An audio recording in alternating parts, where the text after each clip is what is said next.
If I had $1 million, if I had $1 million, well, Deficit spending is government spending in excess revenue of funds raised by borrowing rather than taxation.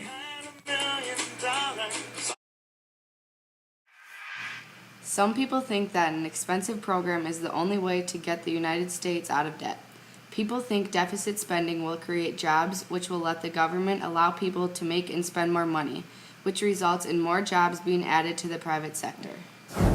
As more jobs are created and unemployment falls, the economy will recover.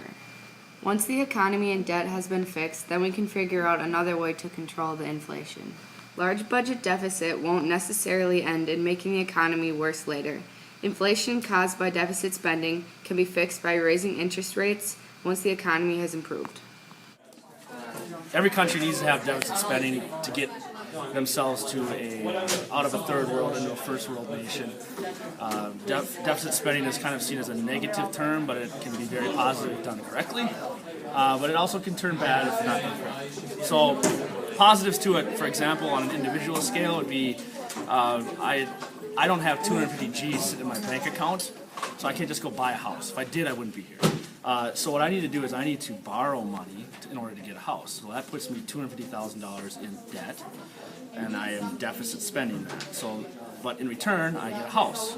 So that's a good thing. Same with a car. I don't have $40,000 to go buy a new car, so I go to the bank, get a loan, and then I can buy my house, my car, I can do all that stuff and still live in a regular fashion.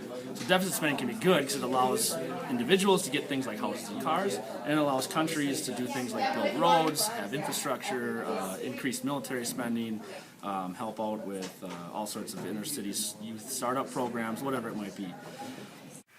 Some of the cons to deficit spending is that our national debt is already too large, and the government has spent enough money, and that's why we're in debt. And so if we spend more money, we're not going to be able to repay it in the end.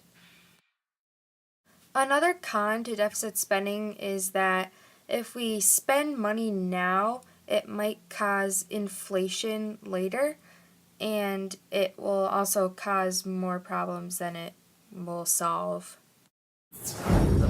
Negative side of that is if you start to do too many of those things and not have a plan to repay it. So like with my house, my plan is to repay it after 30 years.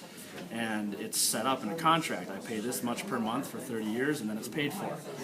The federal government doesn't have as set plans sometimes, and so they don't have it set out where they're going to say every single month this is going to pay this off, and then what happens is it kind of spirals and you get more and more and more debt and you don't have a plan to pay it off, and that's where deficit spending goes bad.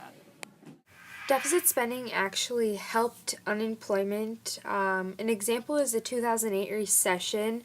The government helped out the banks, and if the government wouldn't have helped, we would have had a lot of unemployment. Whenever the United States is in a lot of debt, and we're trying to get out of it, our unemployment rate actually goes up a lot, which isn't good. So that's a way that deficit spending can hurt the unemployment rate. Supporters argue that the only way to fix the economy is to lower the unemployment rate and create jobs. When the unemployment rate goes down and more people are employed, they will have more leisure money to spend, which will stimulate the economy. Hello, my name is Brian Sandoval, and I have the honor of serving as governor of the great state of Nevada. When I first came to office, our country was in the depths of the Great Recession, and no state had been hit harder than Nevada. At our peak, Nevada's unemployment rate was almost 15%, and we led the nation in foreclosures and bankruptcies. if I had $1 million, if I had $1 million, well, I'd buy you a house. It can. If you are in a spot where, like, we hit the 2008 recession, when the banking crisis hit, had the U.S. government not stepped in and decided to bail out financial institutions, including banks, including large corporations, such as AIG, which are insurance companies. If the government had not stepped in to do that, we would have had a widespread amount of unemployment, and it would have all hit us at once, and so we would have had 50% unemployment. It would have been an incredible amount of unemployment. So deficit spending certainly can help with unemployment. As you can see by the graph, the high income earners of progressive taxpayers mainly get hit the hardest. They pay the most money to the government of their share of income taxes.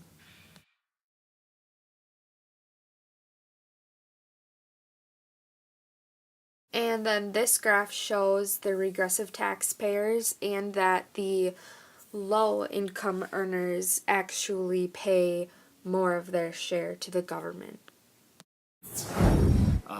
But it definitely will take a toll eventually on the mass majority of taxpayers, simply because they're the ones that are brunting the cost of everything, so deficit spending. So we, the people, are the ones that are out there paying for everything. And so if we don't have a plan to repay stuff, then taxpayers are going to end up with a tax burden that we're not going to be able to sustain. If interest payments from debt get too high, it creates a drag in economic growth. Higher debt makes it hard for government to raise their funds. Americans believe any debt ceiling increase should be coupled with solutions that help solve our debt and grow our economy. Republicans have put forward a plan that does just that. It contains real reforms to help build a 21st century economy, from approving the Keystone Pipeline and fixing our outdated tax code to delaying the president's health care law. Our bill also increases the debt limit. The best way to preserve the full faith and credit of the United States is by strengthening it. In the long run, the debt may be worse from deficit spending, partially because interest rates go up.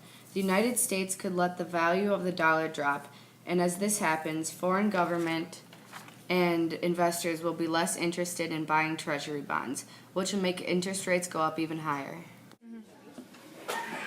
If we don't have a plan, it will postpone and it will kind of put the burden on you guys. So the idea is at some point we've got to get together with how can we spend less, how can we tax either more effectively, more efficiently, or more, or how can we have other revenue raising ventures that are going to allow us to pay our stuff back.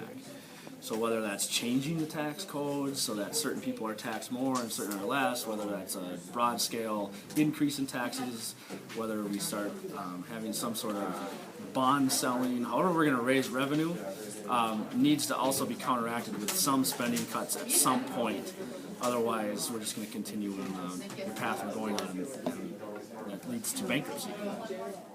We, the people, are affected because we are the ones being taxed and paying for it. It also affects our government because most of the time they're spending more money just to try and get us out of debt, but it just puts us more in debt. Deficit spending can affect our nation in an immensely positive way if dealt with correctly. It can also take a great toll on our country if used in the wrong way.